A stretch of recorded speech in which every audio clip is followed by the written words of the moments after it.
So one of the things that we have a problem with in terms of strategy is we have a finite number of engineers on the Go team. And I always am hoping to tap into them to write blog posts about modules or update documentation. I know Effective Go needs to be rewritten with modules in mind. There's just a lot with regards to educating. And so we launched learn.go.dev, which was kind of a beta site curation that takes in, just helps organize some of the information. But at this point, it's pretty static, and it could be akin to the wiki on GitHub for Go. So we realized pretty soon on, either Google has to hire a ton, dozens and dozens of content creators and tech writers to scale this for the next 10 million or however many million, or we need to think about an open source strategy for this.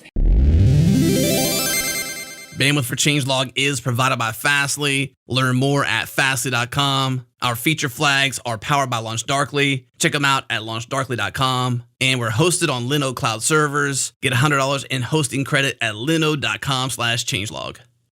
This episode is brought to you by DigitalOcean, Droplets, Managed Kubernetes, Managed Databases, Spaces, Object Storage, Volume Block Storage, Advanced Networking like Virtual Private Clouds and Cloud Firewalls, developer tooling like the robust API and CLI to make sure you can interact with your infrastructure the way you want to. DigitalOcean is designed for developers and built for businesses. Join over 150,000 businesses that develop, manage, and scale their applications with DigitalOcean. Head to do.co/changelog to get started with a $100 credit. Again, do.co/changelog.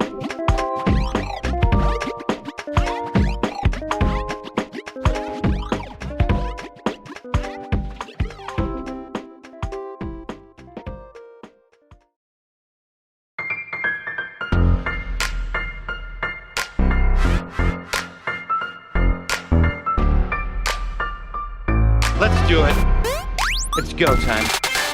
Welcome to Go Time, your source for diverse discussions from around the Go community.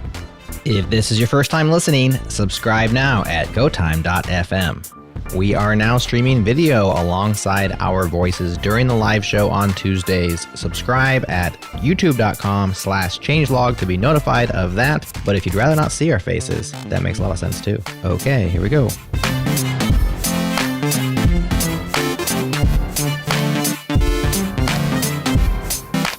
All right, welcome everybody. In this episode of Go Time, we're going to be talking about Play with Go. This is a new project that was created by Marcos and Paul, our guests. So I guess I'll just start with introducing them. First, we have Paul Jolly. Paul, you want to say hi? Hi. And then we have Marcos Nils. Marcos, you want to say hi? Hola. Hi, everyone. Marcos here. We also have our panelist, Carmen, with us. Carmen, I believe you were involved with this, correct? Yeah. Hi. I was. Okay, so it'll be good to get your perspective on this. And then lastly, we have our newest panelist, Chris Brando. Chris, you want to say hi to everybody? Hello, everyone. Okay, so I guess to get started, Marcos and Paul, you want to tell us a little bit about yourselves and what this project is you've been working on? Yeah, you were saying, John, that Carmen was involved. Actually, I believe Carmen is the reason why in the very beginning this was possible. The short story is that I met Carmen and Paul at the Go meetup in London. I was happening to be living in London like not so long ago. I'm in Argentina now, by the way. And speaking about Go, of course, and it was funny because it was a session, if I recall correctly, about testing, right? And the presenters were like discussing about different testing tools. And after the presentation, I reached to Carmen and I told her, hey, I actually wrote a Go testing library. And I don't know if someone recalls, it's called Goblin. It was one of the first BDD libraries that was written for Go. And then coming from the Node.js world. So what I try to do is basically replicate Mocha into Go. Anyways, we started like drifting conversations. And then I talked to her and I showed her the Play with Docker, which is where Play with Go takes inspiration from. And she introduced me to Paul, and I'll let you, Paul, tell you the rest of the story. Yeah, so I'm Paul. As Michael said, we met at London Gophers. I actually was in sort of the last few years, I've been co-organizer of London Gophers. And Carmen, I think you were actually speaking at that particular London Gophers. We were hosted at Cloudflare from memory. This was all in the pre-COVID days when I think we had about 250 people there. In addition to organising London Gophers in my spare time, I also maintain a number of open source projects and co-organiser of the Golang tools group as well. But as Marcos was saying, he and I have been working on Play with Go for the last 6 months. It's a series of hands-on interactive browser-based guides that introduce the tools required to work with the Go programming language. So really like a zero-cost way of getting up and running beyond the tour of Go and beyond the Go playground to actually get programming with Go. Okay, so I guess my next question would be, like, what exactly is Play with Go? Like, why would somebody want to check it out, and like, what problems does it solve, I suppose? Yeah, sure. So the simplest way to describe it is to think of the tour of Go as very familiar to people as a way of starting to learn the Go programming language. But once you want to go beyond the language and actually wrap your hands around something and create something, you need to understand the Go tooling. And that's where you either need to get something set up locally, generally speaking. You need to install Go, have your computer set up with an editor, etc. So Play with Go is a very low-cost way that doesn't require you to have anything installed locally. As I said, the guides are browser-based. So when you open a Play with Go guide, on the left-hand side, you've got the guide, which sort of reads as a guide or a tutorial as usual. And on the right-hand side of the page is an actual interactive terminal that is hosted on Google Cloud. So this is effectively real compute resources that are live in the browser for you. So as you're working your way through the guide, you've got command blocks in this left-hand side, which is the tutorial part. And you can actually click on those command blocks and they will execute in the right-hand side, the terminal, on that in the Google Cloud compute resources. So for example, you could have a command block on the left-hand side that simply just ran go version command, and that would run the command in the right-hand side and show you the output from it. So that's the interactive nature of it. You can also create files as you're going along. So for example, let's just imagine you're creating a guide that explains how to create tests in Go. You would obviously create yourself a package, and then within that package, you would have perhaps a regular package file and then a test file as well. And you would create these two files by having code blocks in the left-hand side of the guide.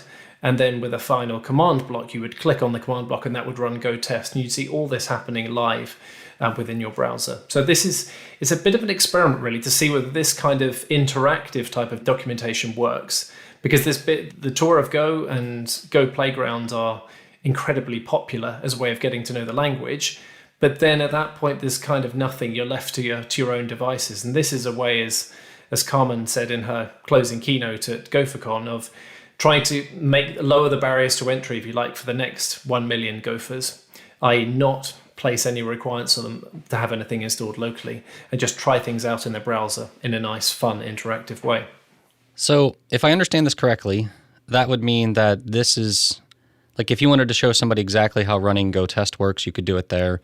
But then you could also jump into other tools like GoFumped and things like that and actually show them how it formats code and different things like that. Absolutely, yeah. And it's not just limited to tools that sort of run just on that machine. As you can see, if you actually go to playwithgo.dev, there are a number of module-based guides on there as well that show the full life cycle, if you like, of a module, from just creating your first Go package to then creating and publishing a module, to then actually getting that module through the Go proxy. So it is a really a beginning to end story when it comes to modules as well as tools themselves. So with something like this, do you imagine it being, like, I guess where I'm seeing this is, or another use case is the fact that when modules were first introduced, it was sort of hard to wrap your head around it unless you actually grabbed the code that had it and installed it and then got to play with it a little bit.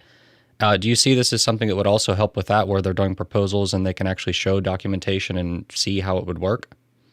Yeah, absolutely. And that's one of the things that we tried to do with the launch of Play with Go as well. Jay Conrad, who works on the Go team, actually put together a guide that demonstrates a new feature of modules that's going to be present in Go 1.16, which is the ability to retract a module version. So let's say, for example, you accidentally publish version 1 of your module when you didn't mean to, intended to stay on version 0, i.e. unstable.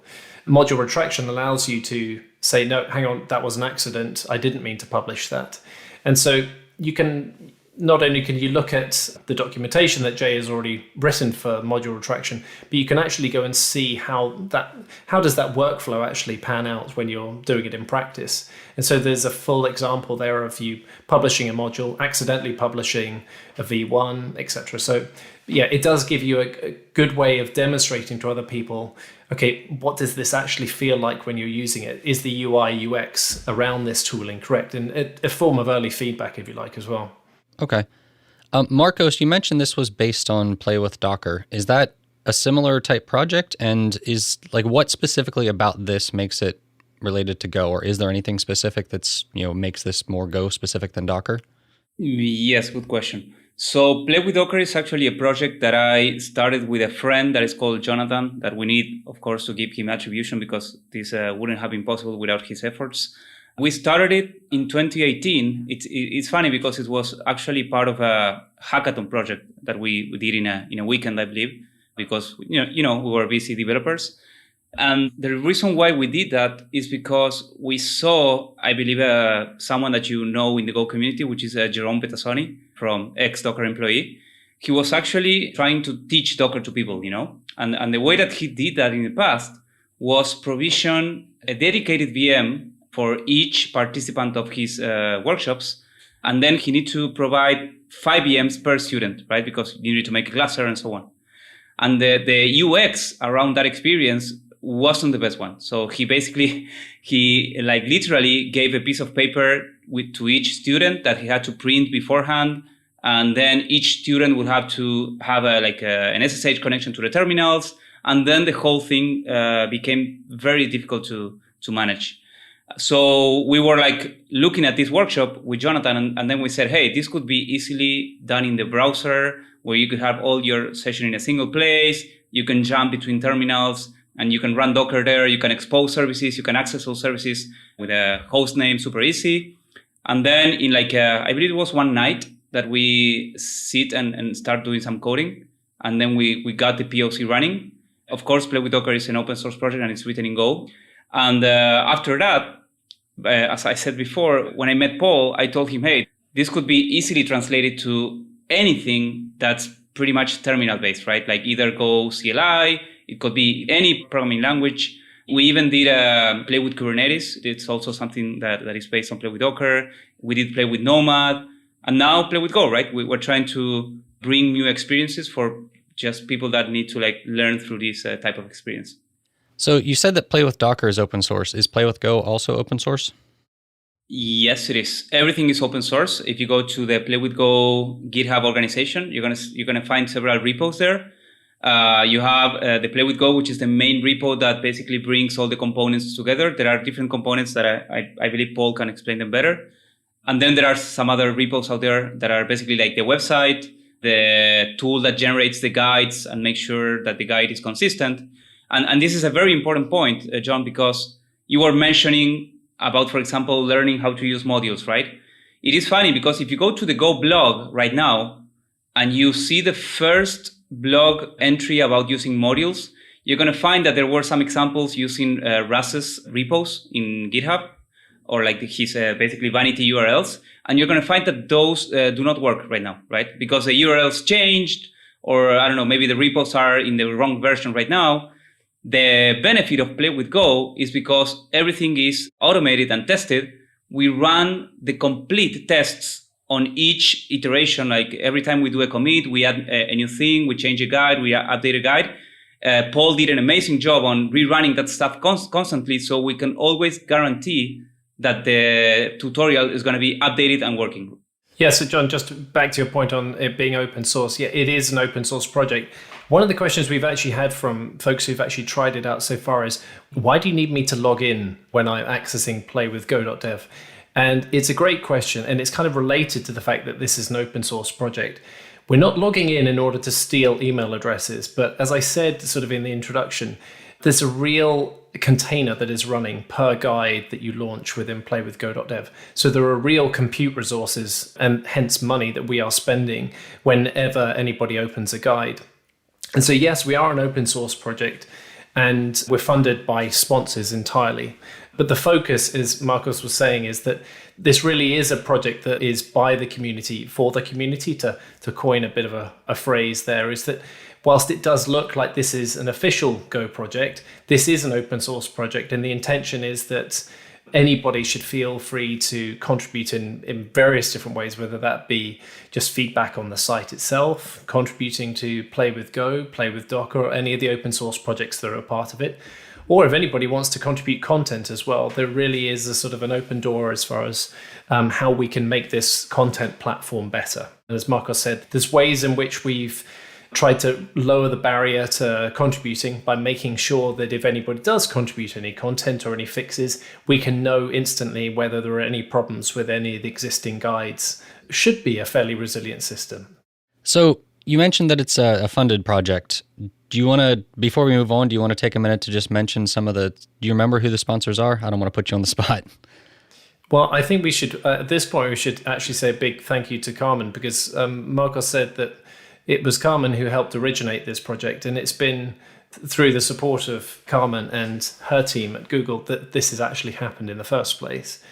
And I think along the lines of Carmen and her team sponsoring Static Check and TinyGo, that's where the support of Play with Go comes. It's sort of that same kind of sponsorship.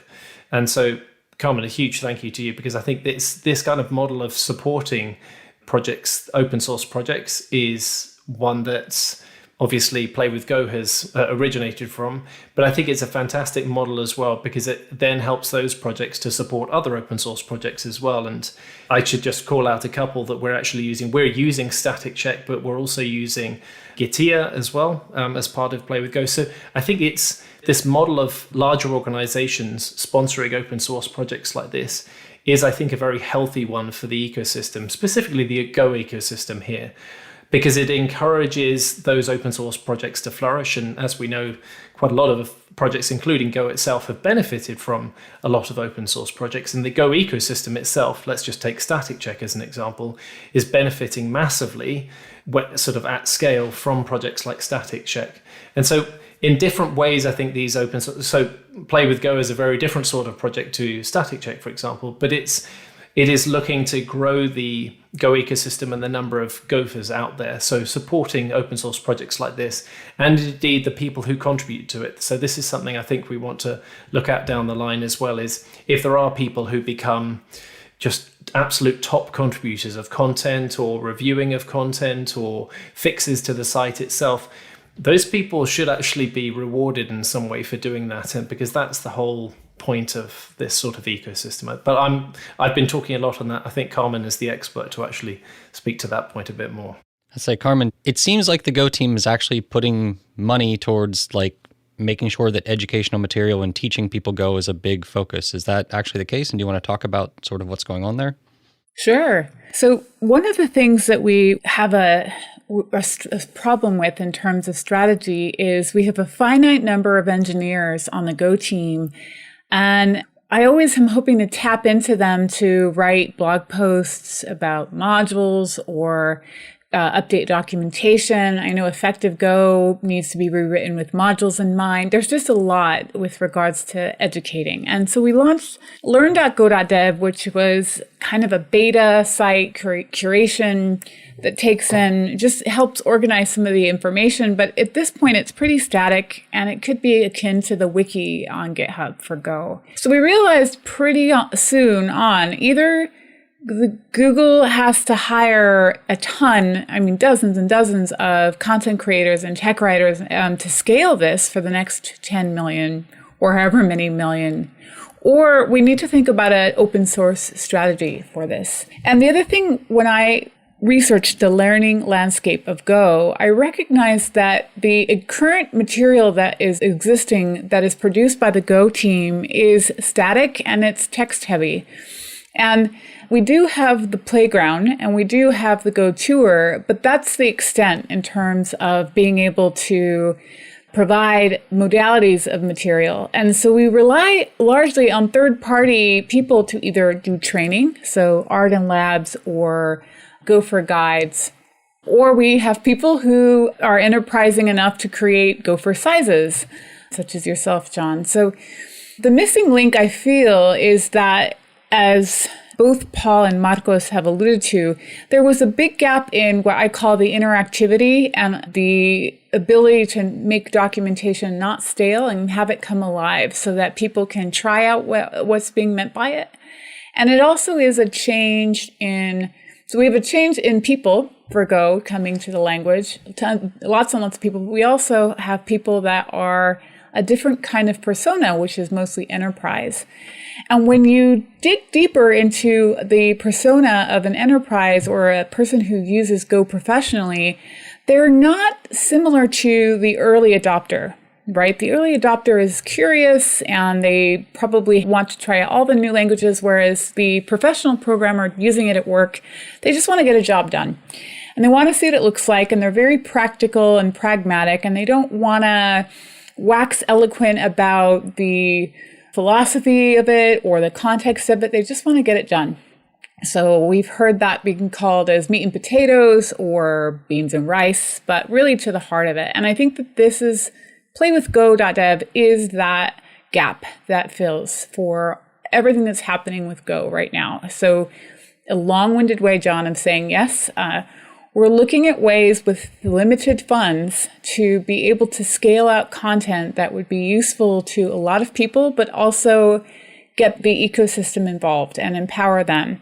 Because some of the most useful materials that I have found is when people want to share and teach. Everyone wants to feel useful. So I think this is a convergence of both strategy and product that is trying to meet all of those things at once. And I have a lot of hope and confidence that it will achieve that. I think I'll just briefly add to what Carmen said, that what we have there with playwithgo.dev at the moment is a first cut, right? It's really important to not see that as the finished article, because it's a starting point in terms of content, but it's also a starting point in terms of the UI, the UX. And the point of making it open source is that people will have really good feedback, and we already have had some excellent feedback from technical writer on the Go team, as well as Bill Kennedy, as to how we can make the UI UX better, but also how we can write the guides, this style of interactive guide, in a different way as well. And so strongly encourage people who have had a play around with it, and we've already had some feedback as to how we can tweak this. Okay, what is the target audience for this guide here? If it is this type of audience, then actually you're going to need to cut down the introduction and not make quite so many assumptions about sort of the technical proficiency of somebody who's starting here. So yeah, there's so many gaps to be filled still, but I think we at least have a starting point, a solid starting point here for, as Carmen was saying, this different style of learning.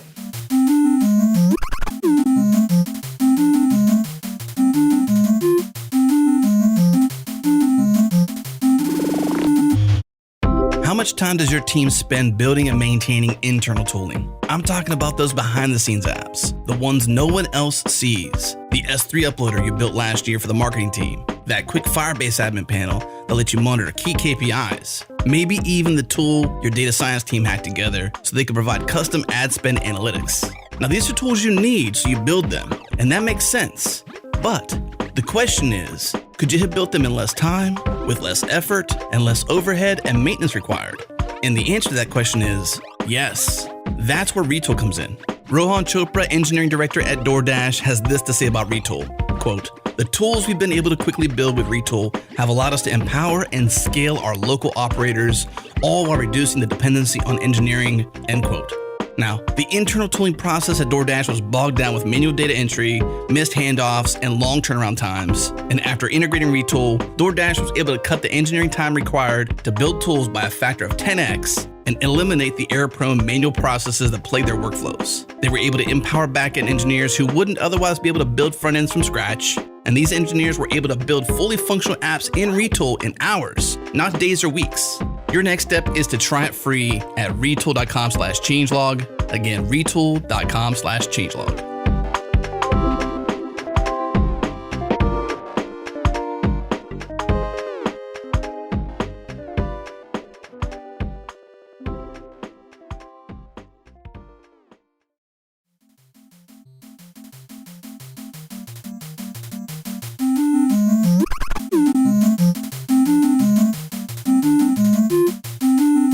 given that this is a starting point, I assume that means, like, obviously you want to expand it and make it better and improve.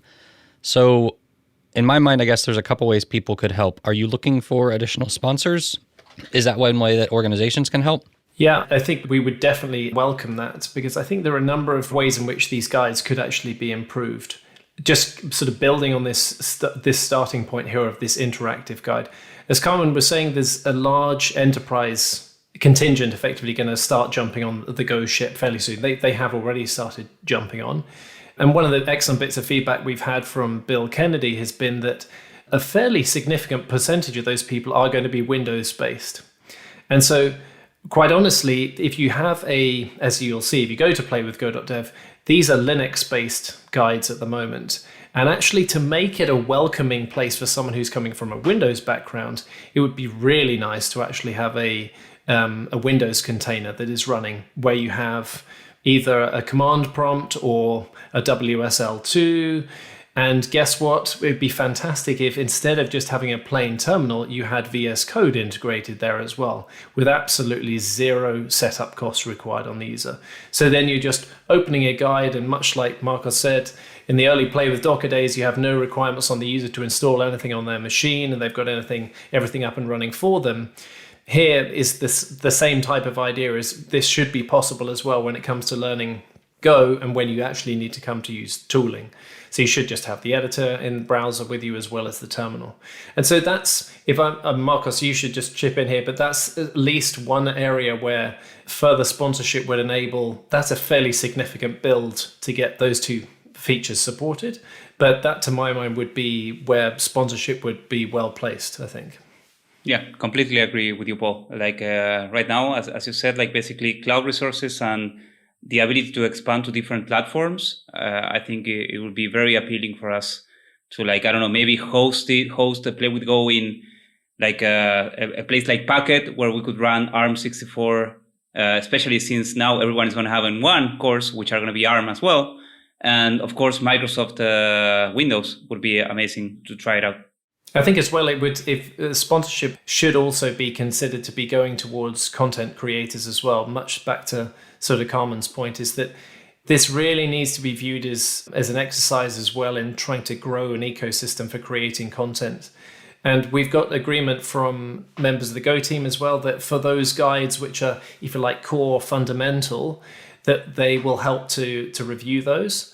And I'm sure we're going to have an army of people who are actually going to try out these guides and give feedback where the guide doesn't read well or whatever. So this is the hope, is that we can use this as a sort of this platform as a start on the content creation side of things as well. So I think it would be important to reflect that sponsorship should really go towards ongoing costs in some way of people's time in that respect as well.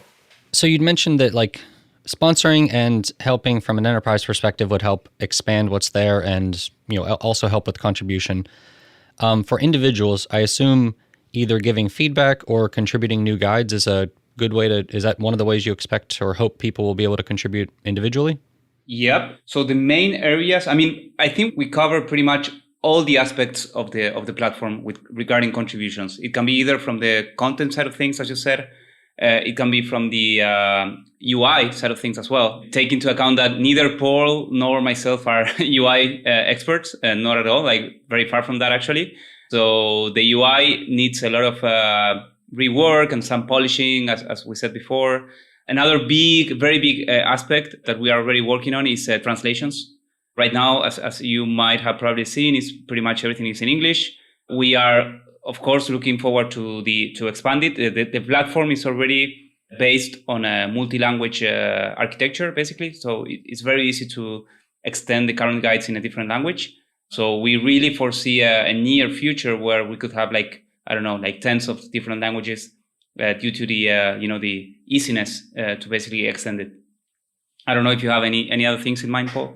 No, I think that's a great point, and I can't believe we didn't already talk about that, is as well as extending it to multi-platform. The idea is that it should be possible to write a guide that you write the script for it once, essentially, for a platform, and then you could say, okay, if this script is running on Windows, then instead of running this command here, you run that command there, which of course there are going to be platform specifics.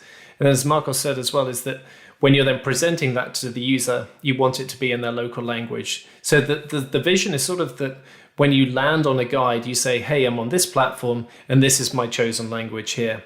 And if there exists a translation for it, for that guide, and then absolutely we present that to the user, and we also show it to them on whatever platform they're interested in as well. So again, that's sort of back to Carmen's point from earlier.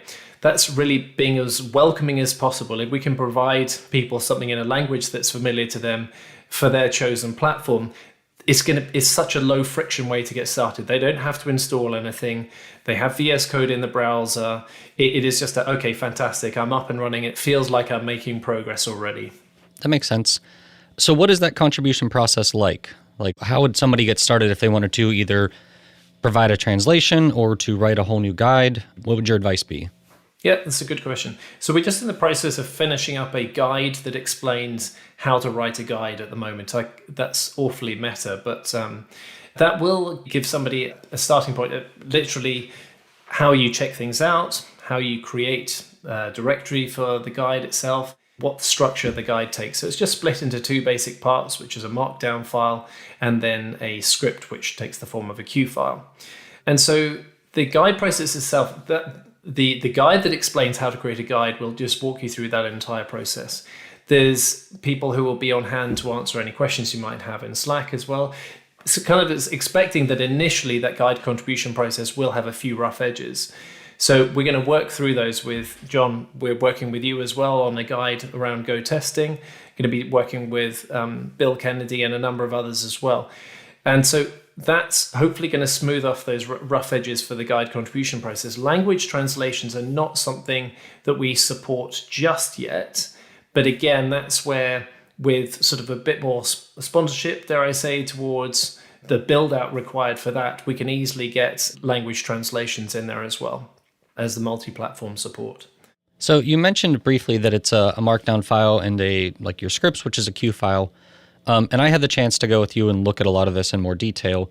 So like for anybody who's wondering, it's kind of like you write a markdown file. Inside of that, you put a little, like a special command that essentially says, this is the code or the script that I want you to run at this specific step.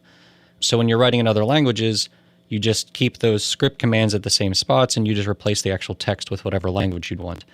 So that's like what the process looks like. And Marcos, earlier you had mentioned that these documents were testable, meaning if I write a guide that you can actually verify that the guide still works, whereas like some of the guides on the Go blog right now aren't always working. Do you want to talk a little bit, one of you, about how that works and how that current setup you have enables that? Yeah, I guess Paul would be the right person to explain in detail. Sure. Okay. Yeah, John, it's exactly as you said, is that we have a tool that's called Pre-Guide that was written, actually a bit of a backstory to Pre-Guide. When I first was talking to Carmen and Marcos about this project, the idea was that I was initially going to start by writing a few guides, and then we'd sort of step back and say, okay, what does this look like? What do we need to change, etc. But the guide writing process to start with was pretty frustrating because as soon as I'd got halfway through the first guide, I had no way of checking whether the steps that I'd written still actually worked. And so I fairly quickly thought to myself, this is going to be it's a problem for me now. This is just not scalable at all when it comes to multiple people contributing, potentially in separate languages. And as we agreed at the beginning of the project, the community aspect of this is going to be very important. So having a process by which people could contribute is fairly important. So that's where a tool called Pre-Guide was really born. It's a simple tool that, as you said, takes the markdown part of a guide and the Q script and effectively smashes the two together, producing a markdown output. And that separation of the markdown, which is the prose, if you like, from a guide, from the script part, then allows for multiple translations, but it also allows you to add a bit more structure to the specification of the script as well. So we talked about the ability to have multi-platform. If you've actually defined these steps in your guide in a more structured way, and we're using Q for that, as I said, you can then much more easily say that actually, at step number 5 here, if we're running on Windows, instead you need to run these commands here. or step number 6, So that allows you much more easily to have not only platform-specific variations in your script, but even language translations as well. So the canonical Hello World program, you might actually choose to provide a localized version of that, which would require you to have a localized version of the file that you're running as well. So splitting apart the prose and the script was a key part of that. And the structure that Q gives us within the script specification allows us, as I said, to have those specializations. Pre-guide is then just responsible for pulling all of that together, running a whole load of sanity checks. And so it effectively acts like a compiler as you're writing a guide. You can just have this very tight edit and compile iteration loop. And whenever you change anything within the script itself, as Marcos was saying earlier on, it actually just reruns the entire script to validate that all the steps work as you expect and that the output is as you expect as well. And John, as you were saying as well, then using this sort of text template style templating within the markdown file, pre-guide takes the output from the commands that have run in that automated process, the commands that have run in pre-guide, and then generates for you a markdown file. And that's the markdown file that you ultimately see rendered on the Play with Go website. That is the combination of the template, the markdown template, and the script output as well. That's really, really neat. Like for anybody listening who's kind of curious, what this also enables is, let's say Go releases 1.17 or Go 2 or whatever, they could actually take all the guides, run them and see if they work in Go 2. And, they would actually know immediately which ones work for it and which ones don't. So if you've ever gone on the internet and read a tutorial and been like, okay, this is exactly what I want, and then you realize that nothing works because it's an old version of whatever you're using, this will hopefully prevent that type of issue and really make it easy for them to maintain. And even if you need to update a guide, you don't have to get rid of the old one. You can almost have like a guide for the new version and a guide for the old version and have that backwards compatibility. Yeah, that's exactly it. So just to build on that slightly, this is something else that we have the effectively the building blocks for it, but will just require a tiny bit more build, is this concept of multiple scenarios. And multiple scenarios are sort of like a variation of the multi-platform support. But John, just as you were saying, you would have multiple scenarios for, say, like Go 115, Go 116, because there are subtle differences between versions where the command Go is concerned. The output is slightly different, and if you're not able to show the user a guide in the version of Go that they're using, it's quite easy to get spooked sometimes by something that's not quite working as you expect. And with Go 116 in particular, there are some subtle changes to the way that modules work that will actually require that nuance to be explained, particularly if you're coming from Go 115. So yes, not only do we have all of these, as Marcos was saying early on, we have all of these guides being checked in CI every time there's a change made to any of them.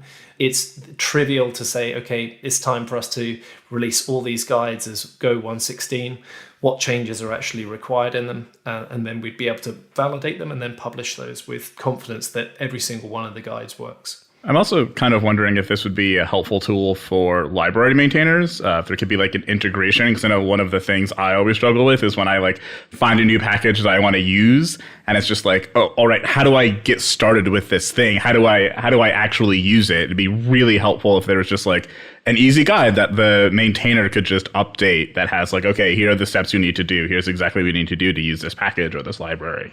Yep. Yeah, Chris, that's exactly right. Not only what we just mentioned about the fact about writing guides, but we realized that this also allows to close the gap between the language maintainers or contributors and users, right? Because imagine that you develop a new feature or you want to get immediate feedback about like something that you're basically coding, and instead of writing like a comment in GitHub or something like, and the fact that you have to tell people to clone or like fetch the latest changes from a branch and build the thing locally, you could just, for example, leverage on Play with Go, like quotes, we're looking for a sponsorship, and basically have a way to show that to your community super easy and super fast, and telling your users, hey, can you please go to this, try it out, and give me feedback to see if that's the expected UX, functionality, whatever.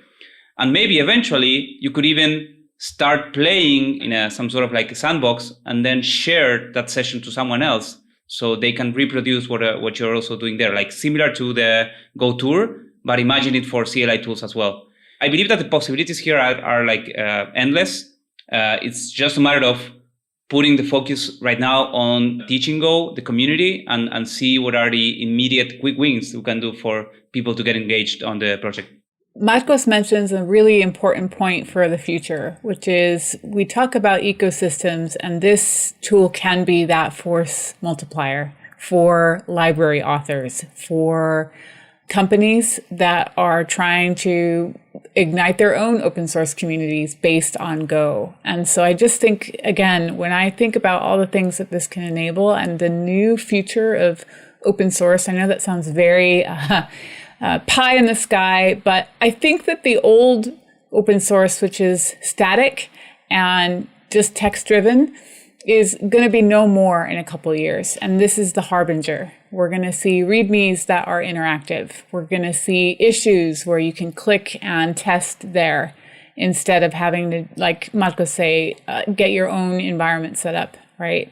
This can be just such a way to bridge the gap between beginners for whom not only do they have to learn all the things in order to be able to contribute, but they also have to overcome the biggest gap of all, which is the setup, which was mine for years. I think I lost 1 or 2 years about 7 or 8 years ago because I was too shy to ask about the setup, and I thought it was just me. And then people were like, no, it's this janky thing that you got to do, and you got to pull in this thing, and we forgot to document it and whatever. And so if this is just done for you, then you can get right to it and then learn along the way. Chris, I've actually got a really good example to pick up on the point. Jiu is a project I think that's actually been talked about on GoTime before as well. Elias now, who's the creator of Jiu, I sort of gave a quick demo of Play with Go to him. And he said, hang on a second, is there some way that we can not only have these interactive guides where you're running these programs on this remote session, can they actually render something back to the front end as well? Because Jiu is it being a very much a visual thing. Obviously, it's going to be pretty useless to run a Jiu program on a headless remote container. Can we render the results back to the front end? And again, that's absolutely something we can do because Jiu is cross-platform and can render via WebAssembly.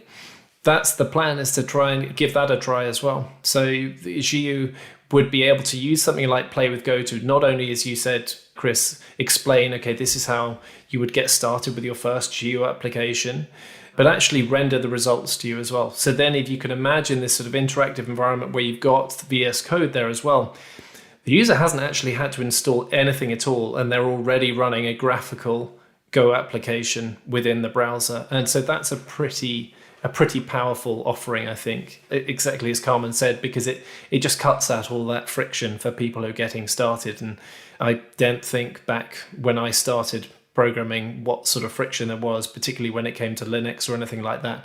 It's just a very, very different story these days. And I think it's a good one for newcomers to the language.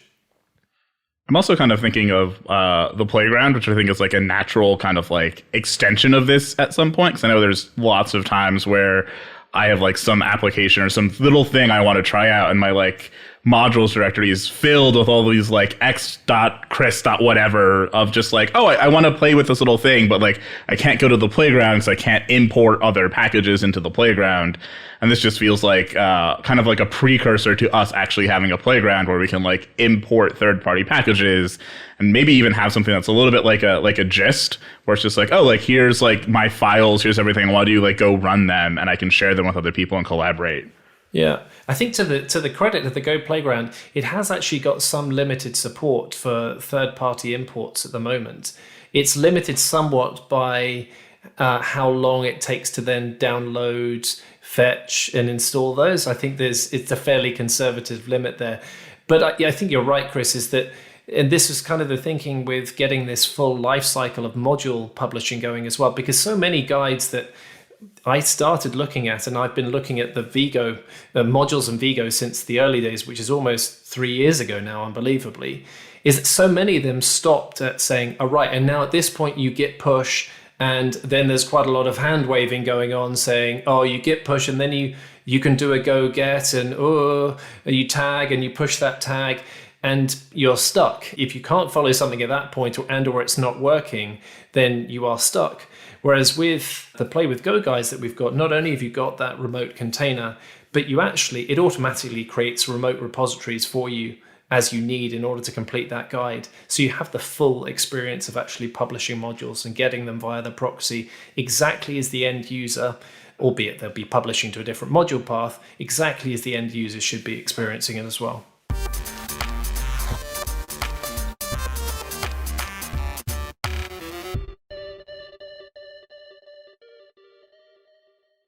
What's up, friends? Have you ever seen a problem and thought to yourself, I bet I could do that better? Our friends at Equinix agree. Equinix is the world's digital infrastructure company, and they've been connecting and powering the digital world for over 20 years now. They just launched a new product called Equinix Metal. It's built from the ground up to empower developers with low latency, high performance infrastructure anywhere. We'd love for you to try it out and give them your feedback. Visit info.equinixmetal.com/changelog to get $500 in free credit to play with, plus a rad t-shirt. Again, info.equinixmetal.com/changelog, get $500 in free credit. Equinix Metal, build freely.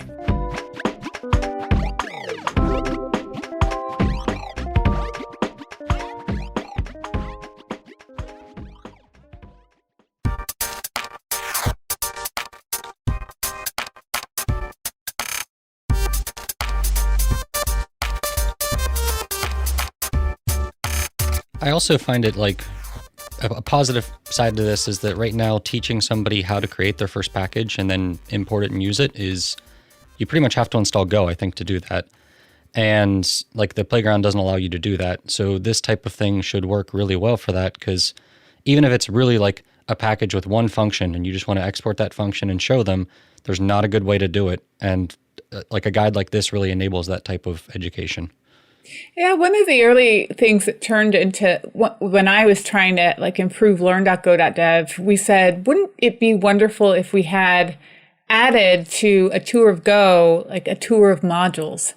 And this is what that became, because we recognize that there are an existing 1 to 2 million existing Go users who already have a firm grasp on the language, but need the next step. And this is exactly what that is. Yeah, I think that'll help a lot, because I know, like, I just actually helped somebody today with, they had some code and they were importing a package and they just didn't quite understand, like, if you're not using modules, that the Go path actually matters. And they had something that worked and then they like moved the code somewhere else and it wasn't working. And they're like, why is this all breaking? And just having to explain that to them and show them like this actually matters, like where your code is, or you need to use these modules, which is then all of a sudden introducing a whole new thing that you don't necessarily want to introduce to somebody right away when you're going to confuse them with it. So having options like this would really help with that. There's one other thing as well, as Carmen mentioned the wiki earlier on. There's actually a really good wiki for Go modules, but it's a bit of a double-edged sword because it's so easy to edit the content. It's, as we've also kind of discussed, it's so easy for that content to go out of date. It's impossible to check that it's still valid.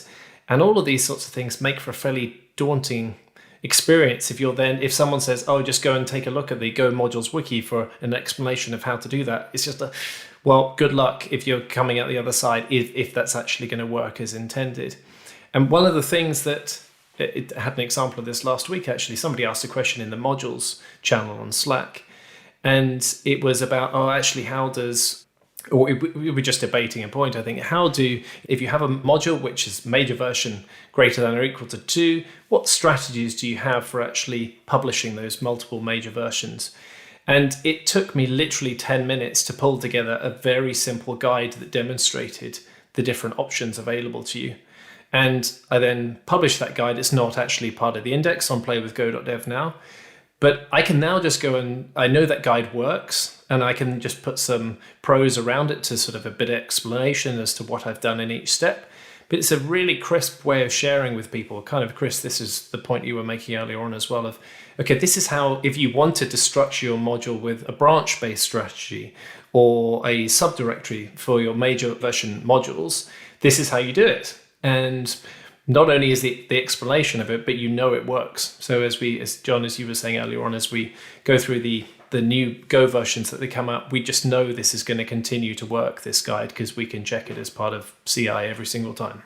And I also think what's been weighing on my mind a lot lately is the software supply chain security, right? This new software reuse problem, which I believe is our collective hurdle that we have to get over and figure out. And I believe that the modules toolchain is along one of the better language ecosystems that has figured that out. But now with playwithgo.dev, we can even be able to do some early testing and sharing, and you can do some scrapbook or sandboxing of pulling in these dependencies and kind of checking them without having to worry about, yes, we have other ways of sandboxing. We sandbox on VMs, we sandbox in the cloud, we sandbox on our own machine, but this is just yet another way to do that. And again, when you iterate on all the different use cases of this is one of those great ones.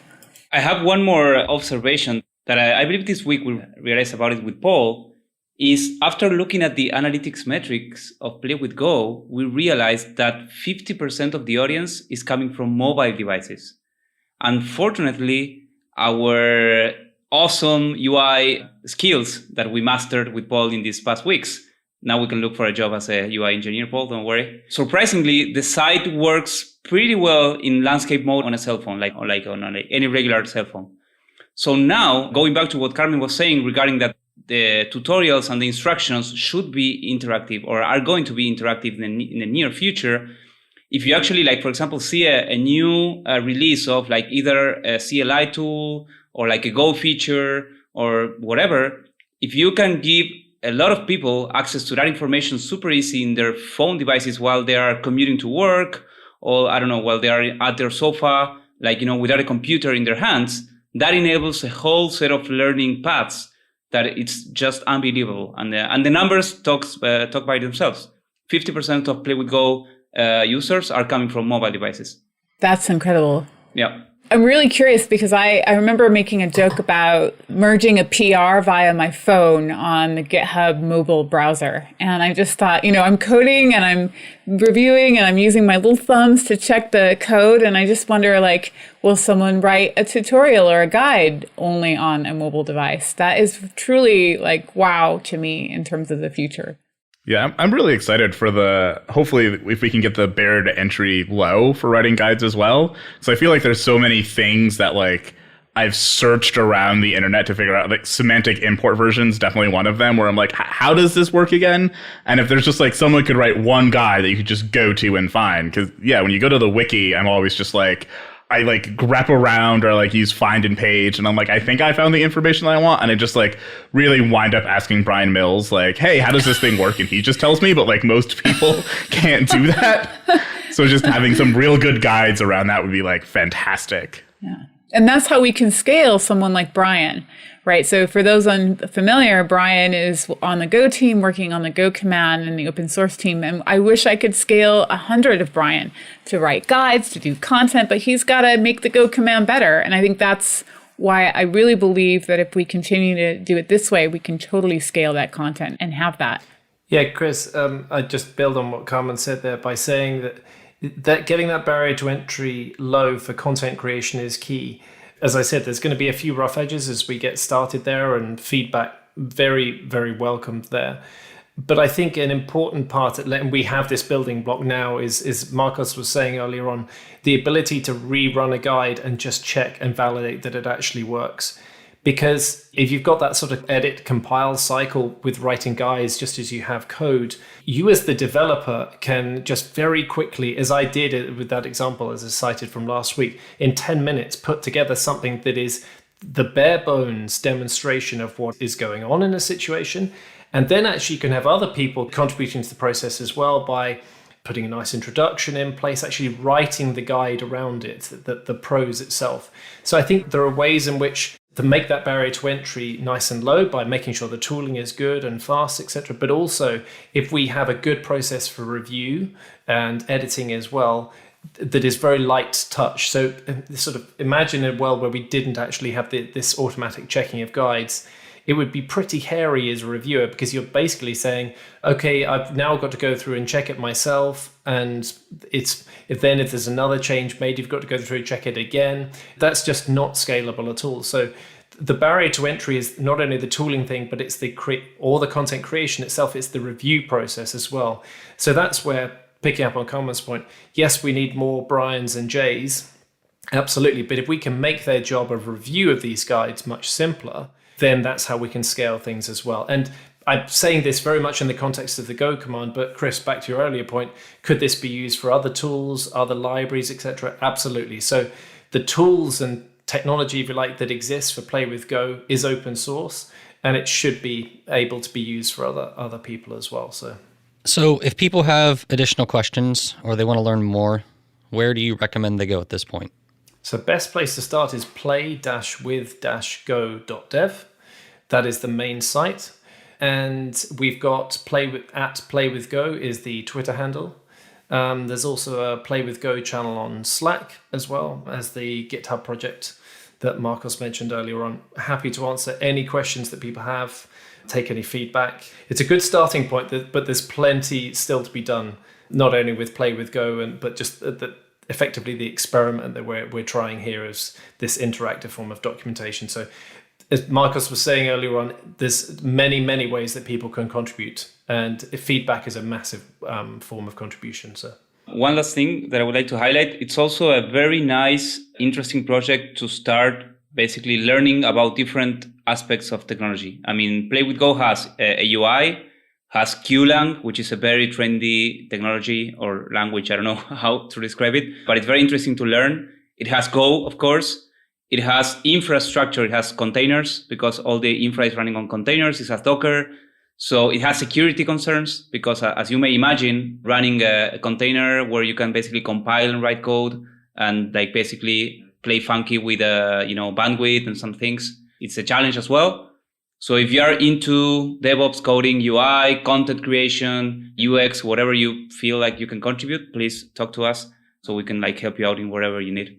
And we're going to be starting to mark issues in the GitHub issue tracker as good first-time issues, help wanted, so categorize things a bit better. And Marcos also had the suggestion of pulling together a GitHub project board so people can see, okay, where are we now, what things are planned. But kind of, John, back to your earlier question about sponsorship. If sponsorship will actually help this project to live on in terms of its infrastructure costs, but also kind of where it goes next. So we're kind of running out of time, and I forgot to prep you both with this, so I apologize. But it's time for our unpopular opinion segment. I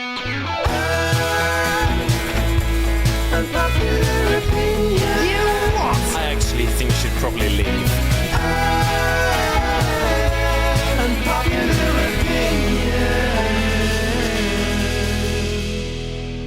So if you've never heard Go Time, basically, if you have one and you want to share, we ask you to share an unpopular opinion. It can be related to tech or anything at all. I'm trying to think of some past examples. Like one example was that the subway, I think, was the fastest form of transit in New York. Maybe they said buses. I don't remember which one they said. But we've had different ones in the past. Others have been more tech related. So people have said, like, trying to think, does anybody remember some off the top of their head? I'm drawing a blank.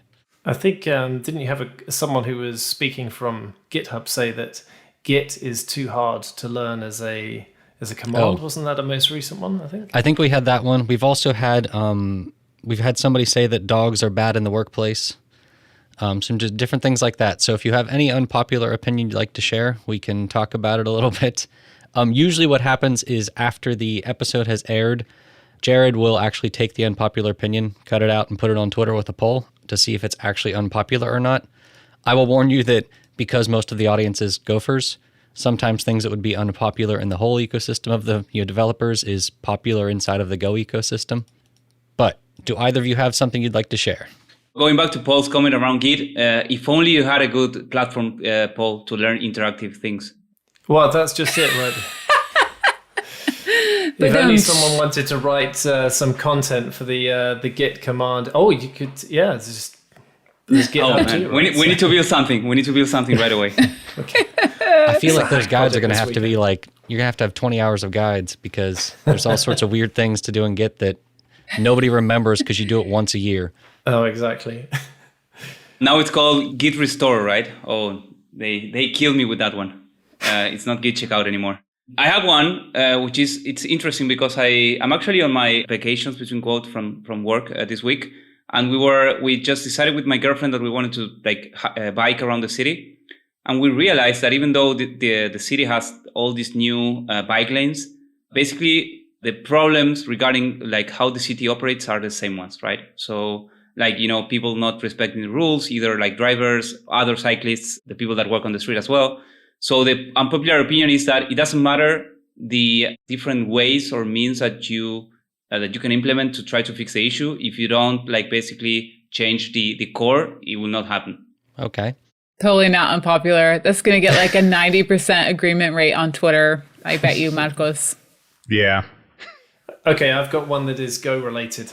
Is that allowed? That's completely fine. Okay, I don't know whether it's... we'll see. Whether this is unpopular or controversial or both. But Go modules will be the last dependency management system for Go. Interesting. I don't know how to respond to that one.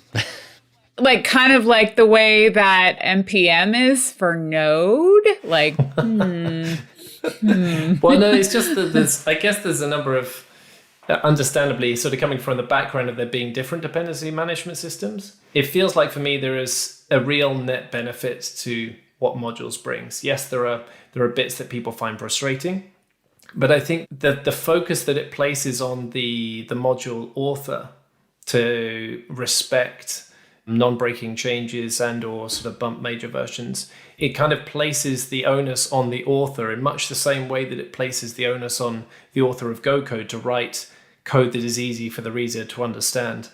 It's exactly that right shift, whereas you wouldn't just leave the reader of some code to just make a whole load of mistakes as they're trying to understand your code. You make it as clear and easy to understand as possible.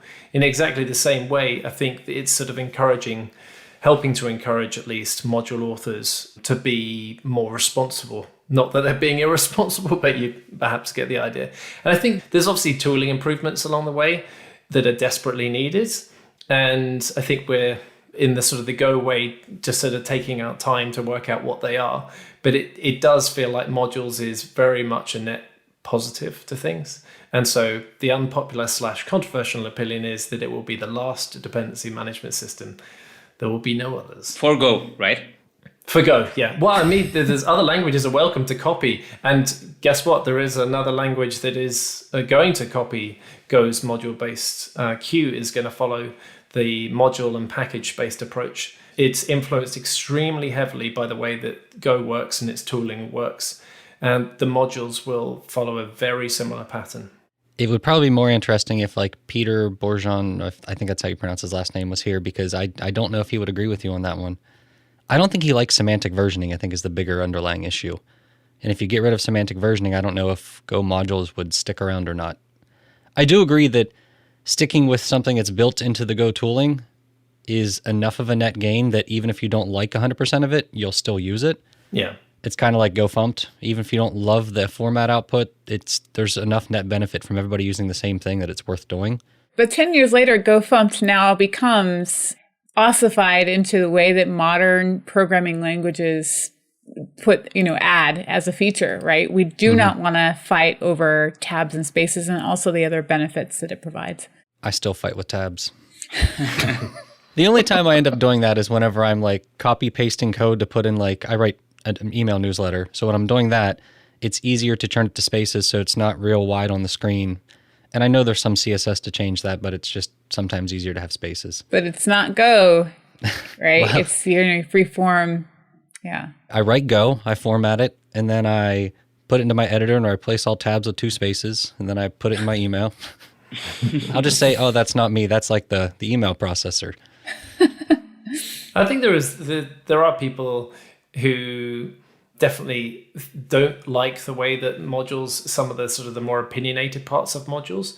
I think the thing that's been interesting, so as I said, over the almost 3 years since Vigo was first announced, is that it's really hard. It's a massive space to try and sort of summarize what your objections to something might be, because there's so much context that I'll speak personally here, that if I consider my opinion on it, it is limited to my experience of modules and or packaging and or version dependency management.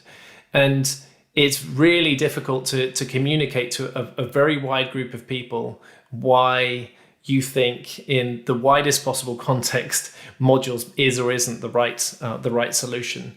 And so it's a tough space to kind of win in an argument, I think.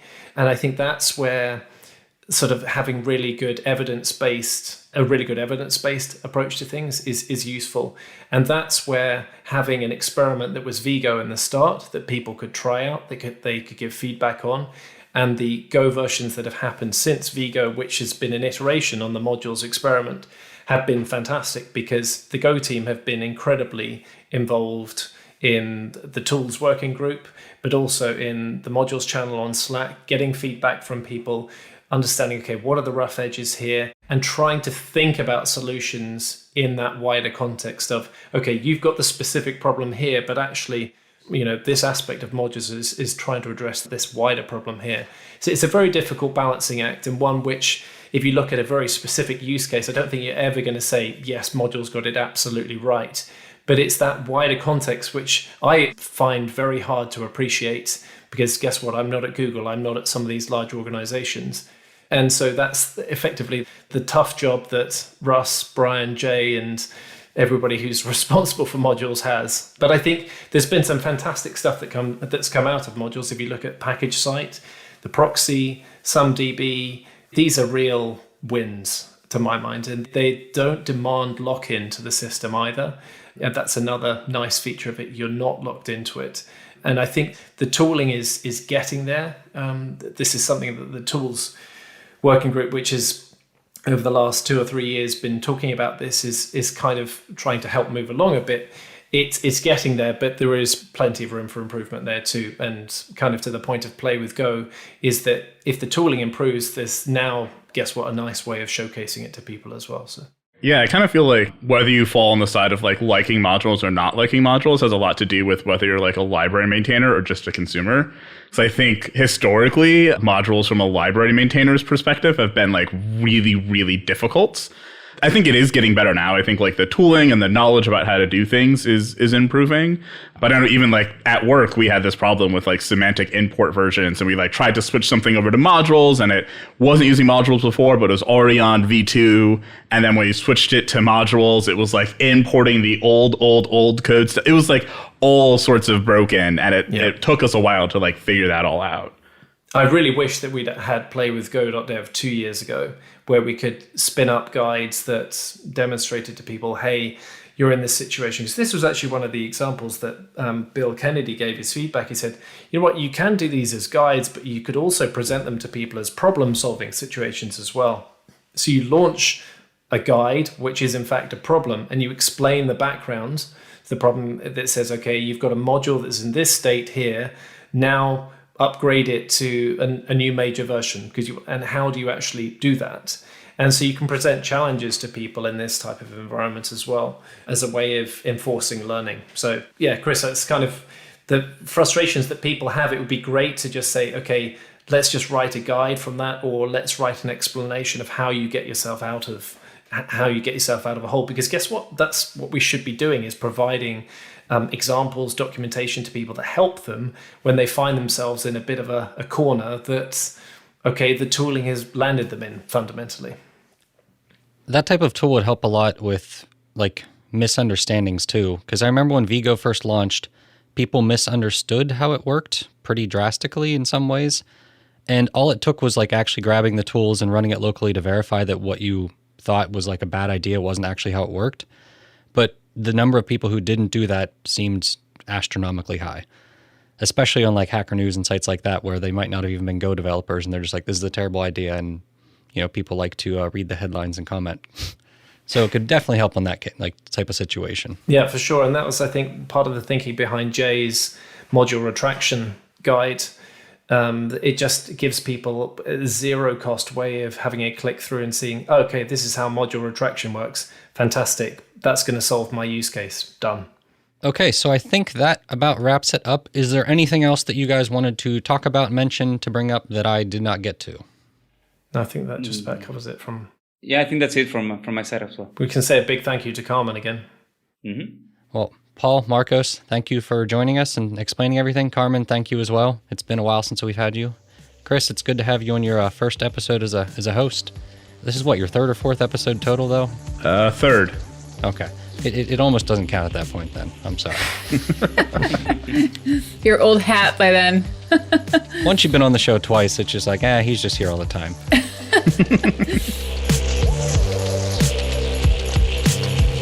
If you enjoyed this episode, subscribe now at gotime.fm. Hey, we are getting close to the end of the year, and you may be dusting off the old blog to write that epic best of or worst of post. If so, we'd love if you'd include GoTime in your list of favorites. Let us know on Twitter when you publish. I can pretty much guarantee you a retweet from @GoTimeFM. Music for GoTime is produced by the mysterious one, Breakmaster Cylinder, and we're brought to you by awesome sponsors. Thanks again to Fastly, Linode, and LaunchDarkly. That's all for this episode. What to expect when you're not expecting next week.